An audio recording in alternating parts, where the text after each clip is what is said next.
He's reaching for another piece. Oh, okay, he's attacked the rook. He's attacking the black rook. Where to go? The rook, wherever it lands, might simply get hit by one of white's pieces. Okay, rook f7, covering the 7th rank. Threatening at some point to move the knight and still come in with a check. So I think now is the time for your move, Jovanka. I think so too, because I mean, if you also try to liquidate with knight to d8, that would be a big mistake. But f4 finally on the board, and knight to d8 is one of many tempting moves. Yeah, knight e1.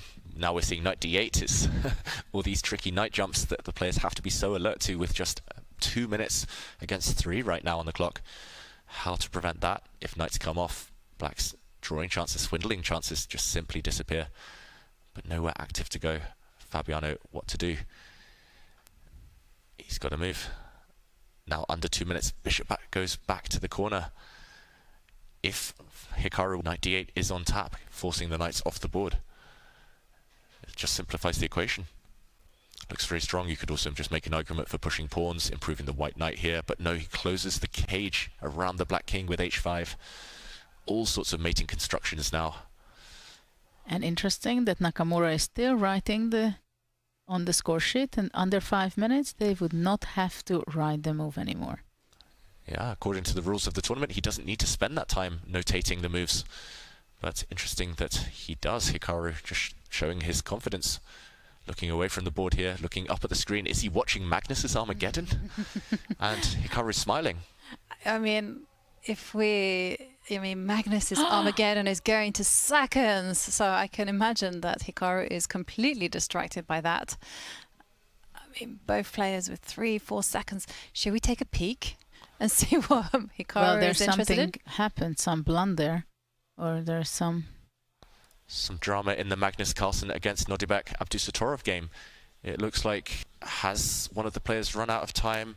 No, the game is continuing, and Magnus has turned it around. No, wow, just as we jump in, Magnus flags is on time. He actually had a winning position at the end there.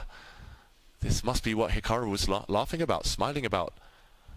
Well, both players must have been playing at tempo, bashing the clock, moving the pieces, flying, everything. So I can imagine chaos on the board, and of course chess becomes a real spectator sport when you have that situation and Hikaru just can't help himself. And this is the only game which is happening in the playing hall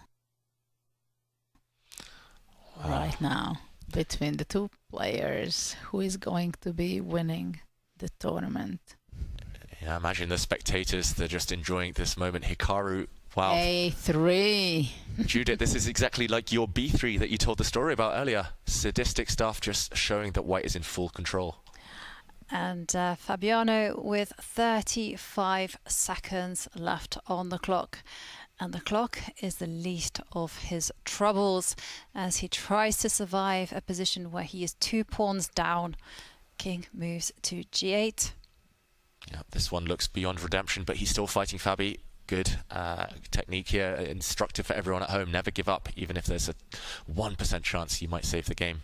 It's decisive for the tournament now. Well, probably if the same position would be in round 6, let's say, then there's a good chance black would have resigned already or at this point somewhere. But of course, this is such a painful situation for Fabiano, who played so well and won incredible games in this tournament, starting out beating Magnus Carlsen in a classical game. What a game. Also later on, the most exciting sacrifice was happening against Firuza, where with black he won the classical game. So now it's one of the most painful moments in his career, I believe. Definitely one of the best tournaments Caruana's had in recent times, and it's about to end in heartbreak. And okay, he plays rook to e7. He made that move with 7 seconds left on his clock.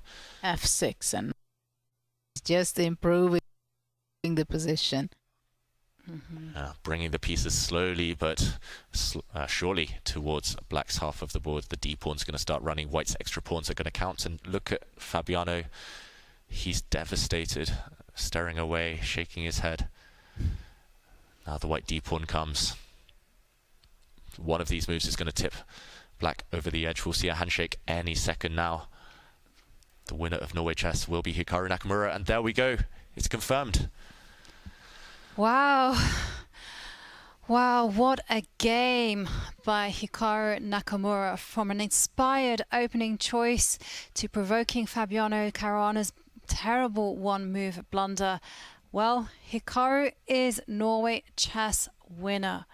Incredible achievement to snatch away the glory from Fabiano Caruana in this last game. Well, we have to hand it to both these Americans for giving us such inspired performances. Well, it was breathtaking what was going on today. The way